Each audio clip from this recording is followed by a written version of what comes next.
Do you want to be able to use nested loops like Richard Bandler or Milton Erickson? Well, this video is a high dose, highly concentrated masterclass on nested communication. And if you're able to really focus through the end, you're going to learn, A, the biggest misconception about nested loops that most trainers are passing on to their students, unfortunately. B, the structures that Milton Erickson and Richard Bandler used. There is a method. There is a structure to those communications. There's phases. And lastly, the prerequisites. What you have to be able to do well in order to become masterful with nested communication.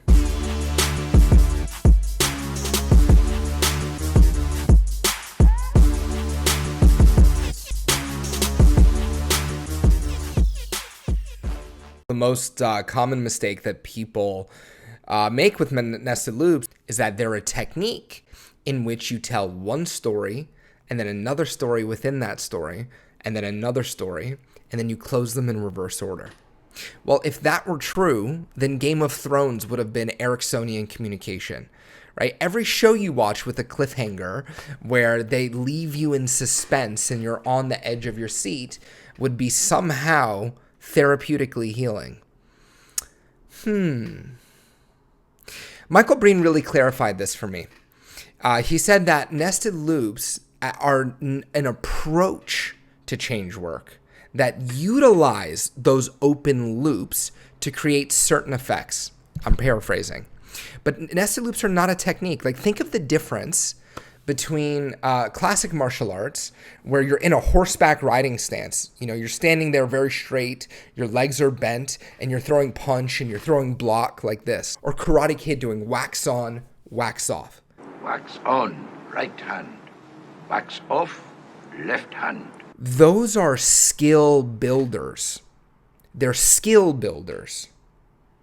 They're not how you fight. Instead, what nested loops are, and again, Michael Breen really drove this home. He clarified this for me in one of his products. He said, read the book, The Answer Within. And I listen to this advice. And in that book, they go over the different phases of nested communication. And they're the same phases that you're about to learn. So the first phase of nested loops, or if you're a student of the game, multiple embedded metaphor, the first phase is hypnotic induction, inducing a trance. Okay? And naturally then, the last phase of nested loops would be reorientation, getting people out of hypnosis. Now, it's not always necessary to do a formal induction and outduction. Why? Well, A, if you're skilled at all, then you'll know how to induce trance without a formal induction, using just your tone of voice and rhythm and all that stuff. B, the nested approach itself creates trance. When you tell a story within a story and then another story, typically the deeper into the structure you go, the deeper into trance people go as well. So the method itself is hypnotic, all right? So you can start, and I often do, start just in the next phase, which is the matching metaphor. So in the matching phase, we're looking to create a match between our metaphor and the client's problem. When you do this, you will see activation from the client's unconscious mind that they're either more engaged, or you'll see some shift in them when you do this correctly.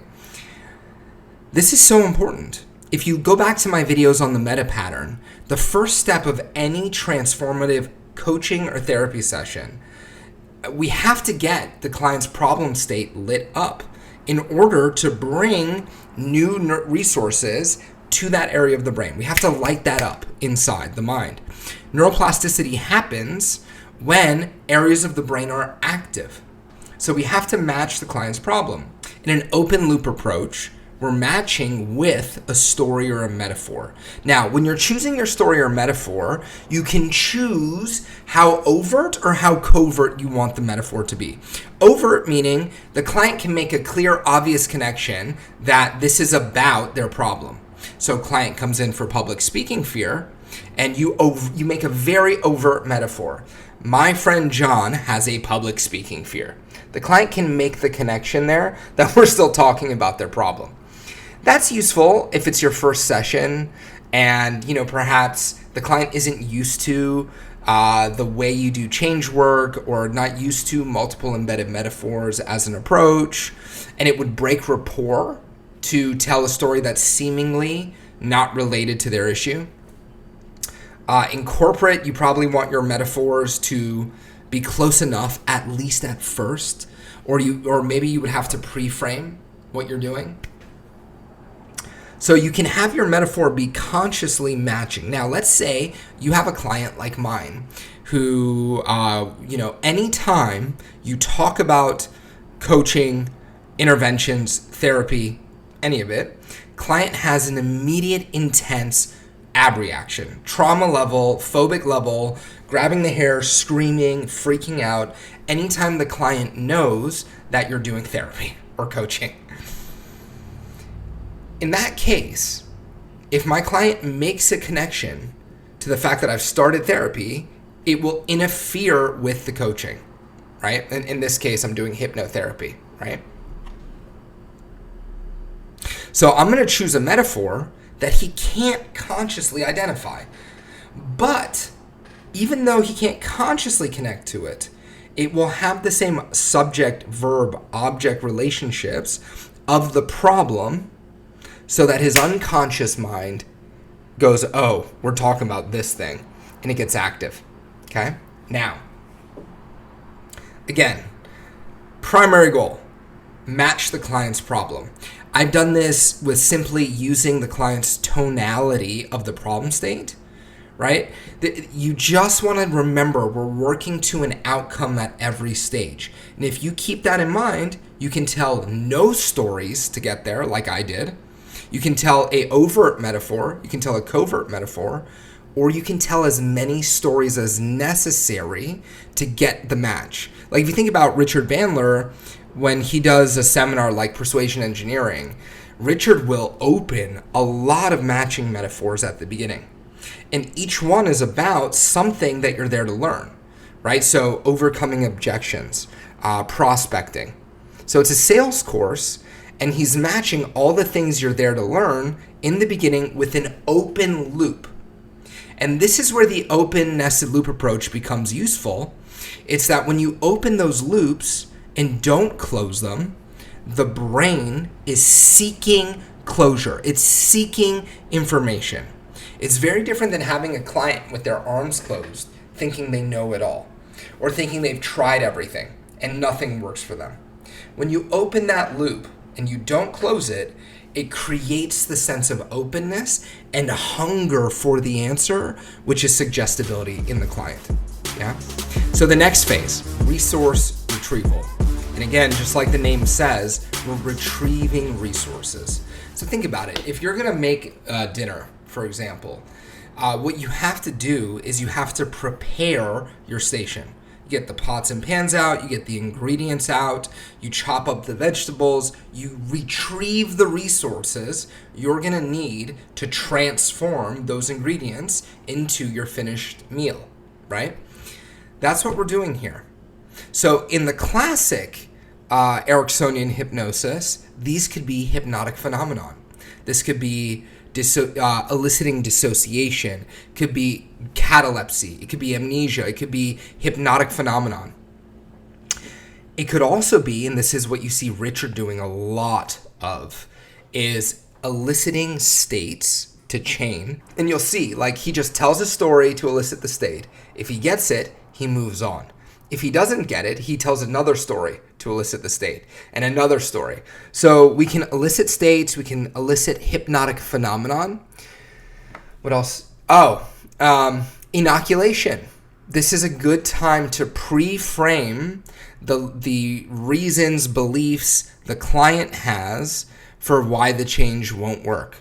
One of the groups that I run a lot at the mental health facility is on state elicitation. And it's a hard sell to get people who've been chronically depressed and anxious for 15 years, drugged to the nines, and been in therapy forever. It's a hard sell to get them to believe that in a second, they're going to be laughing their freaking butts off, they're going to be smiling, they're going to be feeling better. That's a hard sell.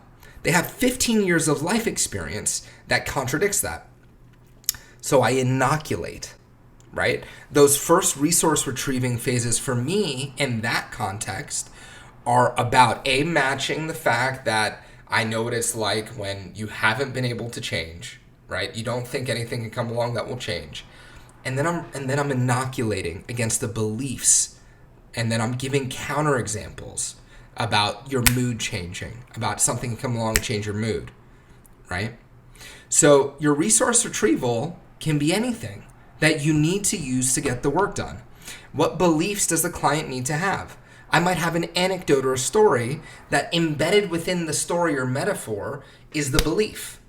I might need to inoculate against a limiting belief. And you get to get feedback from your clients. This is a dance. It's not I tell the story and it has the effect. It's when I tell the story, does it have the effect? If not, you tell another one. You give another anecdote, another metaphor, until you accomplish the phase that you're in.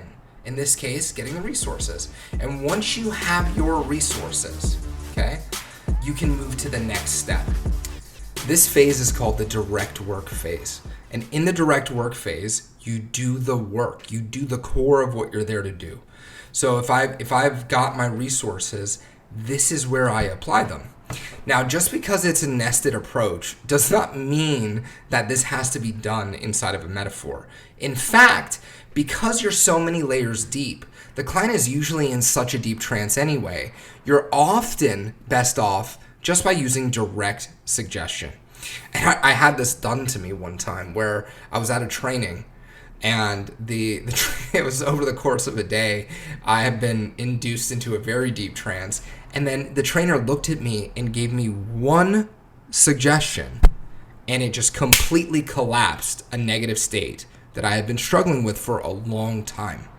So in the deep work phase, you've got your resources, you've got your anchors, you've got your pre-frames, maybe you have some hypnotic phenomenon elicited, and you can go right to work on accomplishing whatever you want.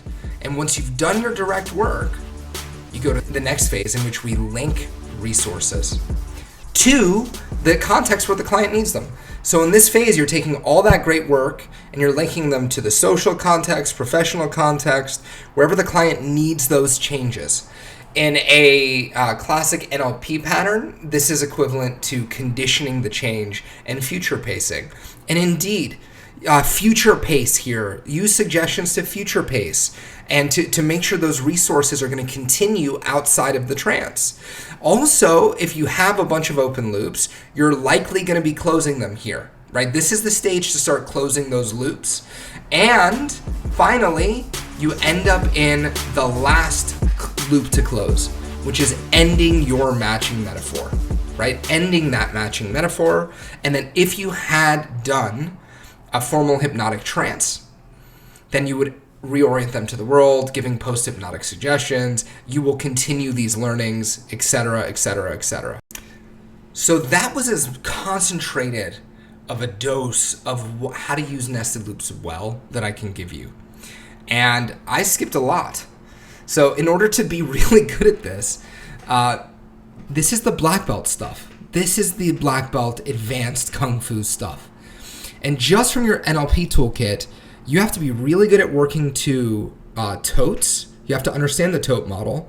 You have to be able to work to multiple totes within a certain training environment. You have to be exquisite at state elicitation and anchoring in all rep systems. You have to be very skilled at storytelling and metaphors. is the black belt stuff. That's just the NLP skills, and I didn't even go through all of them. How about the Ericksonian skills? If you really want to get good at this, you got to learn Erickson inside and out. And when you do, it takes your game to a whole new level.